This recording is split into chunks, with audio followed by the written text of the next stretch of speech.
Hey there! In this video, I will show you exactly how to transfer money from Temu to PayPal. First of all, open up the Temu application on your phone. Once you get into your Temu account, tap on the U icon from the bottom bar. Then, from your account, go into Settings. From the settings, you will find the Country and Region option. Simply tap on it and choose the United States option from here. Then, it will ask you if you're sure to switch the country, then tap on Switch to US. Now, it will ask you to log into your account. So you can enter your credentials or continue with Google. Tap to continue with Google account. Then choose your account and continue with your Google account.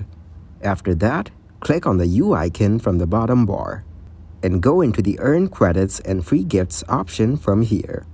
Now, choose the PayPal Redeem Cash Gift from here. Simply tap on the Get Now button. Then, click on Start to get your cash. All you need to do is refer this link to your friends, and then you'll be able to get the cash prize in your PayPal account. Thank you very much for watching, and don't forget to like the video and subscribe to the channel.